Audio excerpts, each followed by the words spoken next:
The call came on a Thursday morning while I was reviewing the quarterly reports for my agricultural and luxury goods empire. Diana Chin from Platinum Events sounded deeply uncomfortable as she delivered the message that would permanently alter my relationship with my family. Ms. Rodriguez, I'm calling about your sister Isabella's engagement party this Saturday. Your family has requested that we remove you from the guest list, but they still expect your $45,000 payment to remain in place. I paused, setting down the financial statements showing record profits from my vineyard operations. Through my office windows I could see the rolling hills of Napa Valley where my properties stretched across 3,000 acres. Land my family had no idea I owned. Remove me from the guest list? What reason did they give? Diana's voice became strained. They mentioned wanting to maintain a certain caliber of guest. Your brother-in-law-to-be has some very important business connections attending, and they felt your presence might not align with the image they're trying to project. The irony was staggering. For the past 8 years, my family had treated me like the black sheep, the daughter who'd thrown away her education to play around with plants and jewelry. They had no idea that my plant hobby had evolved into Verde Vista Holdings, a $2.7 billion empire encompassing luxury vineyards, high-end jewelry stores, and the largest greenhouse operation on the West Coast. I see. And they expect me to fund a party I'm not sophisticated enough to attend. It appears so, yes. Your mother specifically mentioned that Isabella has been planning this engagement for months, and they don't want to disappoint her by reducing the celebration's scale. Isabella, my younger sister, the golden child who'd followed every path my parents had laid out for her. MBA from Stanford, corporate consulting career, engagement to a hedge fund manager. She was everything they'd wanted me to be, while I'd chosen dirt under my fingernails and the unpredictable world of agriculture and retail. Diana, I need you to cancel the entire event. I'm sorry, what? But ma'am, it's your sister's engagement celebration. I can't just. Yes, you can. Because the party is being held at Sunset Ridge Vineyard, which I own. The floral arrangements are coming from Verde Vista Greenhouses, also mine. And the engagement ring your bride is wearing? That came from Celestial Jewelry, one of my 12 luxury stores. The silence stretched for nearly 20 seconds. Ms. Rodriguez, I don't understand. The contracts show different vendor names. All subsidiaries of Verde Vista Holdings. I'll have my legal team send over the ownership documentation within 30 minutes. Consider this official notice that all services are being withdrawn immediately. After hanging up, I sat in my office overlooking the vineyard that had started my empire. 8 years ago, I'd used my college fund to purchase 20 acres of struggling grapevines, much to my family's horror. They'd wanted me to use that money for graduate school, to follow Isabella into the corporate world where real success happened. What they never understood was that I hadn't failed at their version of success. I'd simply discovered that building something from the soil up was more fulfilling than climbing someone else's corporate ladder. Every dollar I'd made from that first harvest had been reinvested. More land, better equipment, expanded operations. Then I diversified into greenhouse operations, supplying high-end restaurants and luxury hotels. The jewelry stores had come later, when I'd learned that wealthy vineyard visitors wanted exclusive pieces to commemorate their experiences. But to them I was still just Carmen, the disappointment who'd chosen manual labor over a corner office. My phone buzzed. Isabella's name appeared on the screen. Carmen, what did you do? Diana just called crying, saying the engagement party is cancelled. Good afternoon to you too, Bella. Don't Bella me. She claims you own the vineyard and the florist and somehow the jewelry store where Marcus bought my ring. That's impossible. It's completely possible. I own all of them. You're lying. You grow vegetables in a greenhouse. I own 47 greenhouse facilities across California, Oregon, and Washington. I also own 3 vineyards, 12 jewelry stores, and the largest organic produce distribution network on the West Coast. I could hear her breathing heavily on the other end of the line. Even if that's true, you can't cancel my engagement party. I can, and I did. You decided I wasn't good enough to attend, but my money was good enough to pay for it. That's not how this works anymore. Carmen, be reasonable. Marcus's boss will be there along with partners from his firm. This party is important for his career. Then maybe you should have considered that before deciding I would embarrass you in front of his colleagues. We never said you'd embarrass us. What exactly did you say, Bella? The silence told me she knew she'd been caught. We thought it might be better to keep things more professional. You know how you get around fancy people. How do I get around fancy people? You always talk about plants and dirt and It's not the kind of conversation that impresses investment bankers. There was the real reason. I talked about things I was passionate about instead of making small talk about stock portfolios and market trends. I see. So my $45,000 was professional enough, but my conversation topics weren't. It's not about the money. It's entirely about the money, Bella. You wanted my financial contribution without my actual presence. That makes me a donor, not a sister. I hung up and immediately called my assistant. Please prepare a comprehensive portfolio of Verde Vista holdings for delivery to my family. Include the jewelry store receipts showing Isabella's engagement ring purchase. Within an hour my phone was ringing nonstop. First Isabella again, then my mother, then my father, then Marcus. The hedge fund prince who'd never bothered to learn my name properly, always calling me Isabella's sister when we met. I let them all go to voicemail while I walked through my vineyard, checking on the late-season grapes that would become next year's premium vintage. Isabella's second message was panicked. Carmen, I saw the documents. I don't understand how this is possible, but we need to fix this. The party is in 2 days. My mother's message was classic manipulation. Carmen, darling, Isabella showed me some very impressive business papers. We had no idea you'd done so well with your little garden business. But surely family comes first. Your sister needs this party for her future happiness. My father's message was more direct. Carmen, this is your father. I've reviewed the documentation Isabella provided. We need to have a family meeting immediately. There are clearly things we need to discuss. Marcus's message was what I expected.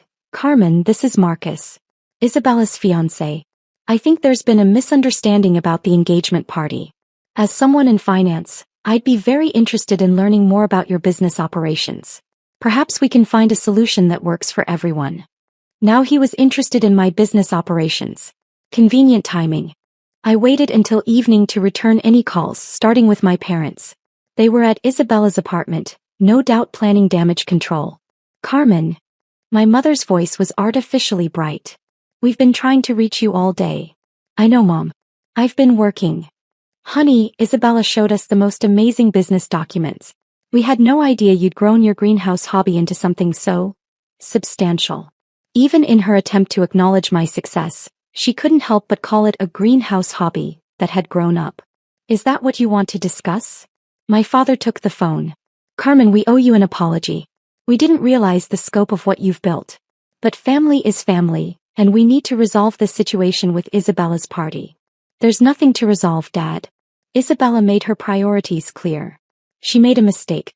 The stress of wedding planning, you understand. She wants you at the party. Does she? Or does she want me there now that she knows I'm wealthy enough to deserve an invitation? Carmen, that's not fair. Isn't it? 6 months ago, you suggested I consider getting a real job, with benefits instead of playing in the dirt. You were embarrassed when people asked what I did for work. The truth hung between us because we all remembered those conversations. People change, sweetheart. We can do better. I hope so. But change requires acknowledging what went wrong. You all spent years being ashamed of my career choice while I was building something that makes Marcus's hedge fund look like a lemonade stand. My mother took the phone back. We were never ashamed. Mom, you literally introduced me to people as your daughter, who's trying to make farming work, while introducing Isabella as our successful business consultant. The difference in pride was obvious. We love you, Carmen. We've always been proud of your independence. My independence. Not my success, not my business acumen, not my ability to build something from nothing. My independence. Like I was a stubborn child who'd finally learned to tie her own shoes. That's not what I meant. It's exactly what you meant. And it's fine, Mom. I understand now where I stand in this family. So what happens now? My father asked quietly. Now Isabella and Marcus find a new venue, new flowers, and a new jeweler to resize her ring since it came from one of my stores. Carmen, please. Think about your sister's happiness. I am thinking about it. I'm thinking about how happy she'll be not having to worry about my embarrassing conversation topics at her fancy party. After hanging up, I made a decision that would change our family dynamics forever. I called my head of security and had him compile a detailed report of every financial interaction I'd had with my family over the past 5 years. The results were illuminating. I'd been quietly supporting their lifestyle without them realizing it. Isabella's apartment was in a building I owned. I'd been giving her below-market rent through a property management company. My parents' anniversary trip to France had been booked through my travel connections at cost. Their Lucky Wine Club membership that delivered premium bottles monthly? Those came from my vineyard at wholesale prices. Even Marcus had benefited. His hedge fund's biggest client was a pension fund that invested heavily in agricultural holdings. My agricultural holdings. I'd been indirectly contributing to his commission checks for 2 years. I'd been the invisible hand making their successful lives more affordable while they looked down on me for choosing dirt over dividends. But I also did something else. I called the most exclusive event planning company in San Francisco and arranged for a surprise engagement celebration for Isabella and Marcus. Not at my vineyard but at my private estate in Sonoma, a property they didn't know existed. Then I contacted their actual friends, the people who'd known Isabella since college, and invited them to celebrate her engagement properly. If my family wanted to exclude me from their networking event masquerading as a celebration, fine. But I was still going to honor my sister's engagement the way it deserved to be honored. Saturday morning arrived with perfect California sunshine. I was in my greenhouse, checking on the rare orchids I cultivated for high-end hotels, when my security system alerted me to visitors at the estate gate. Through the camera I saw my father's Mercedes with my entire family inside. I'd never invited them to the Sonoma property. They'd never known it existed. The estate was something I'd purchased 2 years ago when I wanted a more private space away from the commercial vineyard operations. "How did you find me?" I asked through the intercom. "We hired a private investigator," Isabella said, her voice tight with stress. "Carmen, we need to talk." I buzzed them through, curious about what their investigation had revealed. They drove slowly up the winding driveway, past the guest cottages and sculpture garden, until they reached the main house. Through my office window I watched them sit in the car for several minutes, taking in the scope of the property. When they finally approached the front door my mother was crying. "Carmen, this place is incredible." "Thank you. Would you like to come in?" They followed me through the foyer with its soaring ceilings and living walls of plants, past the great room with its floor-to-ceiling windows overlooking the valley, to the kitchen that opened onto the infinity pool terrace. "The view is breathtaking," Isabella whispered. I bought the property for the privacy and the growing conditions. The house was a bonus. Marcus was studying the wine collection displayed along one wall. Bottles from my vineyard, many of them vintage years worth thousands of dollars each. "Carmen, this wine collection alone must be worth more than your annual salary, yes." My father was examining the custom cabinetry made from reclaimed wood from my original vineyard. "Sweetheart, this must have cost millions. I own it outright. No mortgage, no business loans. Everything you see was purchased with profits from my greenhouse hobby." Isabella sank into one of the kitchen island stools. "Why didn't you ever tell us about any of this?" "Because I wanted you to be proud of me for following my passion and building something meaningful, not impressed by my bank account. I wanted you to invite me to your engagement party because I'm your sister, not because I can afford to pay for it." "But we are proud of you," she protested. "Really? When was the last time any of you asked about my business without suggesting I should consider a more traditional career?" None of them could answer. Marcus stepped forward. "Carmen, I owe you an apology. I've been dismissive of your work because I didn't understand the scale of what you've built. From a business perspective, what you've accomplished is remarkable." "From a business perspective?" "What I mean is, as someone who works with agricultural investments, I should have recognized the potential in what you were doing. Marcus, you've never once asked what I was doing. You assumed it was small scale because it involved plants." Isabella stood up, tears streaming down her face. "Carmen, I'm so sorry. We were horrible to you. I was horrible to you. You were thoughtless. There's a difference. I don't want a party without you. I never did. I was just scared that Marcus's colleagues would judge our family if they thought we weren't successful enough." "And you thought I made the family look unsuccessful?"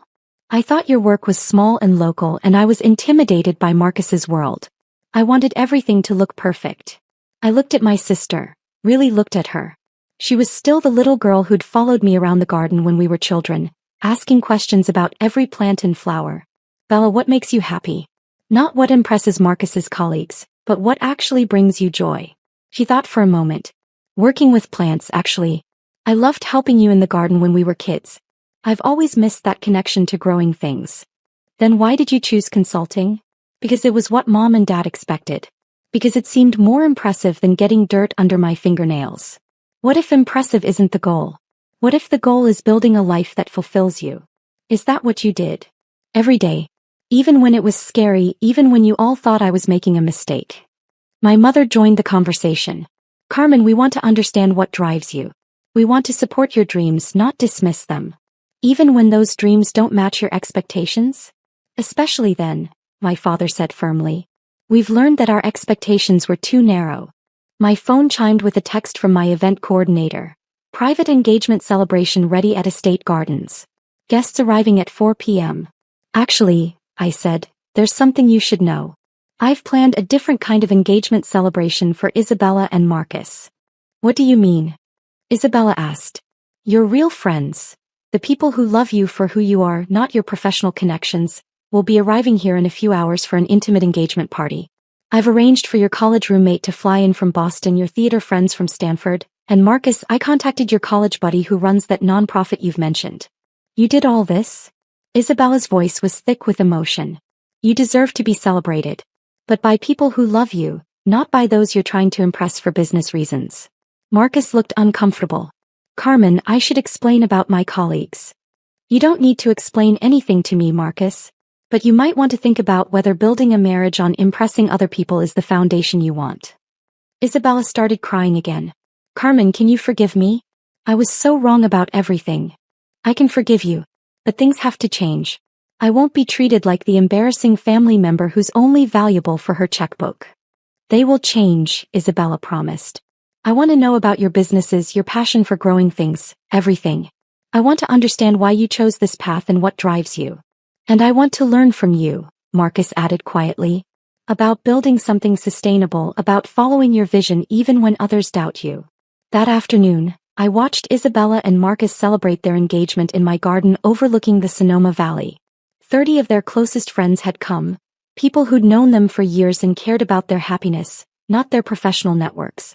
Isabella gave a toast that surprised me. To everyone who came to celebrate with us today, thank you for loving us for who we are.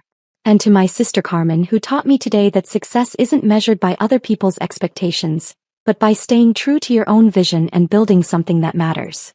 Later, as the sun set over the vineyard, Isabella found me by the infinity pool. I have something to ask you. What's that? Would you consider letting me work with you? I know I'd have to start at the bottom and learn everything, but I want to get back to what I loved as a kid. I want to work with plants again. What about your consulting career? What about it? I've been miserable for 3 years trying to be someone I'm not. Watching you today, seeing what you've built by following your passion, I want that kind of fulfillment. It's hard work, Bella. Long hours, dirty hands, failed crops, difficult seasons. I know.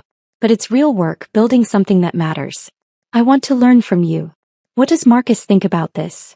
She glanced over at her fiancé, who was deep in conversation with my vineyard manager about sustainable farming practices. He's more interested in what I do now than he ever was when I was trying to impress his colleagues. 6 months later, I was walking through the greenhouse with Isabella, teaching her about soil composition and nutrient balance. She'd given notice at her consulting firm and started working for Verde Vista as an agricultural apprentice. Her hands were dirty, her hair was pulled back in a practical ponytail, and she was genuinely happy for the first time in years. The tomatoes in Section C are ready for harvest, she reported, consulting her tablet. And the new orchid hybrid is showing promising growth patterns. Excellent. What about the wedding plans? We've decided on a small ceremony here at the vineyard. Just family and close friends. No business, networking disguised as a celebration. That sounds perfect. Carmen, I need to thank you again for canceling that engagement party. It was the wake-up call I needed to figure out what really mattered to me. And what's that? Family. Real relationships. Building something meaningful instead of just chasing other people's approval. That evening, I had dinner with my parents at the main house. Something that had become a weekly tradition since the engagement party incident.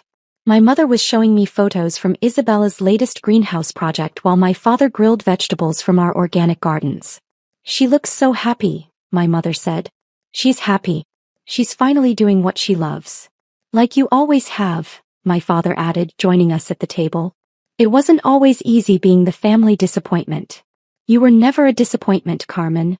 We were just too narrow-minded to see the bigger picture. And too proud to admit when we were wrong, my mother added. Marcus arrived with wine from my vineyard. Another new tradition. He'd become genuinely interested in sustainable agriculture and was considering shifting his investment focus to green technologies. Carmen, I've been thinking about what you said about building something meaningful versus just making money. And I want to start an investment fund focused on sustainable agriculture and environmental technology. Would you consider being a founding partner? Only if you understand that this isn't about making quick profits. It's about building systems that will sustain communities for generations. That's exactly what I want to be part of. As I watched my family gathered around the dinner table, sharing stories about their days and planning future projects together, I realized that canceling the engagement party had been the best decision I could have made. Not because it punished them, but because it forced all of us to confront what really mattered. Now, instead of being the family embarrassment who secretly funded everyone's lifestyle, I was simply Carmen, successful businesswoman, devoted sister and daughter, and the person they came to when they wanted to learn about building something that would last. And that, I thought as Isabella showed me her sketches for expanding the Orchid program, was worth every uncomfortable conversation it had taken to get here. The following weekend, as I stood in my vineyard watching Isabella and Marcus exchange vows surrounded by the plants and flowers that had brought our family back together, I felt a deep sense of satisfaction. Not because I'd proven my worth to my family, but because we'd finally learned to love each other without conditions. That, more than any business success, was the real harvest.